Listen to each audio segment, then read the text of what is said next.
শিলচর থেকে মাত্র 6 ঘন্টা রাস্তা পার হয়ে চলে গেলাম আইজলে। হ্যালো এভরিওয়ান, আমি পূর্বা। চলে এসেছি একদম আইজলের পাহাড়ি অ্যাডভেঞ্চারে, লালসাবুঙ্গা পার্কে। শুরু হলো লাইফ রেস, মানে পাহাড় চড়া। কি যে আর বলবো, যত উপরে উঠছি দৃশ্য দেখে মনে হচ্ছে ওয়াও, তেমনি চারিদিকের বাতাস যেন উড়িয়ে নিয়ে যাওয়ার প্ল্যান করছে। এই যে দেখতে পাচ্ছেন মেন ভিলেন, একখানা ঝুলন্ত ব্রিজ।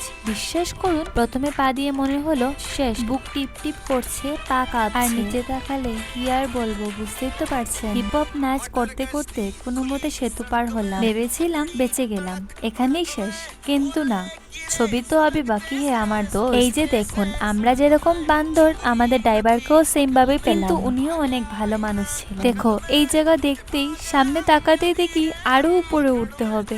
মনে মনে বললাম, ধুর বাবা, কিভাবে উঠবো এখন। তারপর ভাবলাম একটু হাওয়ায় উড়ে এসেছি, এখন না হয় একটু পায়ে হেঁটেই যাই। কলিজাটা একদম মুখে এসে গিয়েছিল, তবুও বুকে 44 ইঞ্চি সাহস এনে হাঁটতে হাঁটতে পার করে দিলাম। অবশেষে যখন চূড়ায় পৌঁছালাম, চারিপাশের পাহাড় আর সবুজ প্রকৃতি দেখে মনে হলো সব বয় আর হাঁফানো এক সেকেন্ডে গায়ে। একরাশ ছবি তুললাম আর তারপর নেমে এলাম। নেমে এসে তো পেটের মধ্যে ইন্দুরের তাণ্ডব। দেরি না করে লাঞ্চ করতে দৌড় লাগালাম, আর পেট পুজো সেরে জামা কাপড়টাও চেঞ্জ করে নিলাম। কেন জানেন? কারণ লাঞ্চের পর আমরা যেখানে যাচ্ছি সেটাও কিন্তু দেখার মতো জায়গা। কি ভাবছেন এখন বলে দেবো?